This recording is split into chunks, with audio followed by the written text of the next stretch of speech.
Going B. Anjir, beneran bisa cuy. FPS-nya cowok nggak nge-lag babi. Iya. Emang nggak jelas emang rakitan di sini.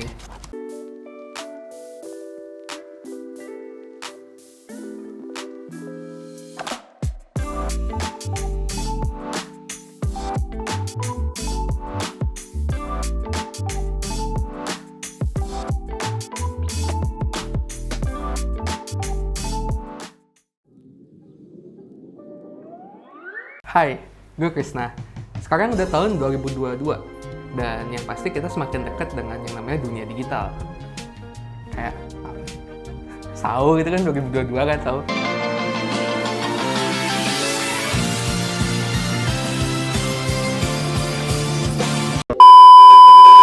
Tapi masa sih kalian masih belum punya PC? Apa kalian masih terkendala dengan budget?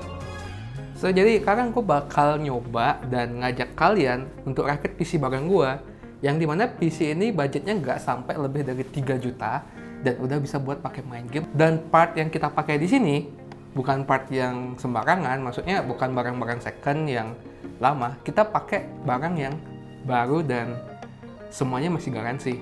Jadi bakal aman banget buat kalian nantinya untuk di-upgrade lebih bagus lagi. Penasaran nggak sama speknya apa aja?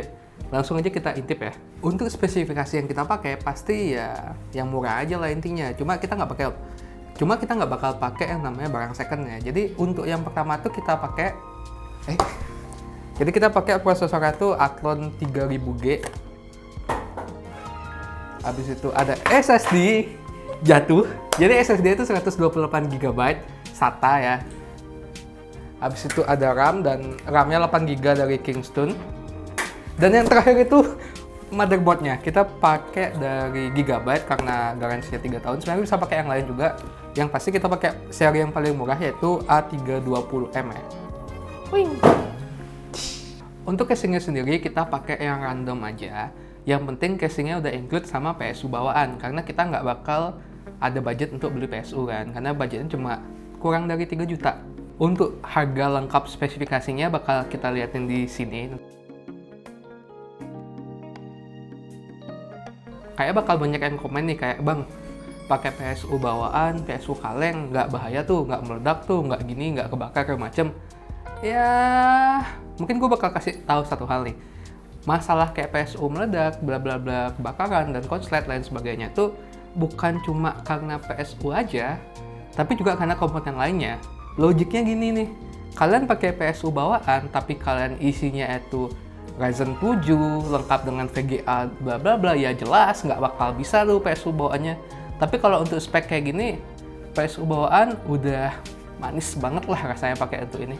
Karena kan kita bakal neken budget. Cuma kalau ada budget lebih ya beli aja PSU yang lebih aman, biar komponennya jadi lebih aman. Cuma kenapa gue bilang masih aman?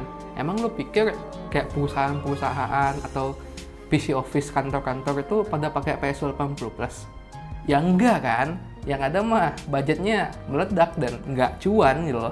Untuk proses perakitan dan unboxingnya kita bakal dikit-dikit aja lah, atau bahkan nggak usah kali.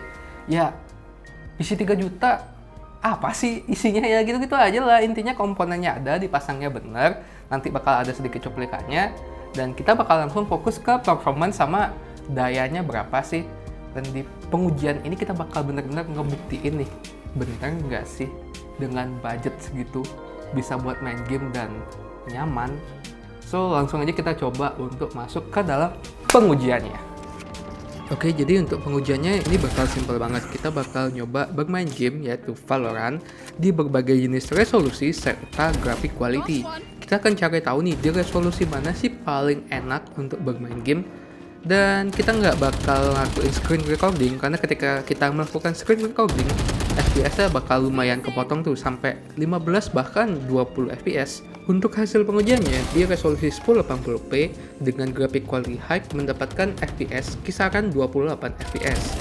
Sedangkan di mid mendapatkan FPS 52 FPS dan di low mendapatkan FPS 68 FPS. Sebenarnya di resolusi 1080p aja sudah cukup lumayan tinggi ya FPS-nya. Oke, selanjutnya di resolusi 900p.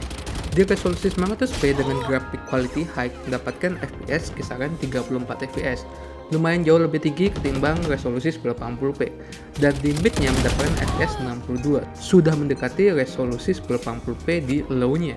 Dan di low-nya sendiri sebenarnya nggak terlalu beda jauh dengan yang 1080p, yaitu mendapatkan FPS 68 fps. Dan yang terakhir di resolusi 720p. Di resolusi 720p dengan graphic quality high mendapatkan FPS 60. Ini udah playable banget sih di high ya.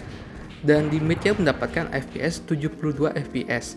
Sedangkan di low-nya ini mendapatkan FPS kisaran 90 dan bahkan bisa mencapai 100 fps. Menurut gue dengan FPS 90 dan bahkan bisa sampai 100 fps untuk bermain game kompetitif itu udah luar biasa mantep banget. Apalagi diingat ini nih speknya nggak lebih dari 3 juta ya, bahkan kurang dari 3 juta. Oke, jadi kan kita baru selesai nih ngelakuin pengujian di PC ini, di budgetnya di bawah 3 juta, dan ya lumayan hasil ya, dimana emang bener nih PC dengan budget di bawah 3 juta ini mampu untuk digunakan bermain game kompetitif sejenis Valorant. Jadi game-game yang setara kayak ini pasti bakal bisa untuk dimainin di resolusi 1080p. Cuma nih, buat kalian yang pengen dapetin pengalaman lebih dalam bermain game, gue saranin untuk bermain game kayak Valorant ini, kalian mainnya tuh di resolusi 720p aja. Kenapa gue nyaranin segitu? Karena di resolusi 720p, FPS yang bisa kalian dapetin itu di atas 60. Bahkan bisa sampai 100 fps. Jadi ketika kalian mendapatkan FPS yang lebih tinggi, pasti pengalaman kalian bermain game akan lebih enak kan. Makanya gue bakal nyaranin kalian untuk mainnya di resolusi 720p. Jadi bener kan, PC ini emang bisa buat dipakai main game. Walaupun emang sedikit maksa sih bisa gue bilang. Cuma tenang nih, buat kalian yang emang mau rakit PC speknya ini, dan mungkin ada dana lebih lagi sedikit, kalian bisa kok. Dan kalian masih bisa buat upgrade dengan beliin graphic card di PC ini. Mungkin kayak kalian beli GT 730 atau 1030 Ti. Dengan menambahkan VGA kayak itu, gue yakin FPS di PC ini bakal menjadi lebih bagus lagi, dan ya pengalaman kalian bermain game bakal lebih enak lah. Dan mungkin buat kalian yang emang kepo pengen tahu berapa sih nanti FPS-nya atau kemampuan PC ini ketika udah ditambahin VGA, ya kalian bisa komen di kolom komentar di bawah, dan mungkin nanti gue bakal bikin video lanjutannya. Dan kayaknya cukup sekian video kali ini, sampai jumpa di video selanjutnya. See you in the next video. Bye.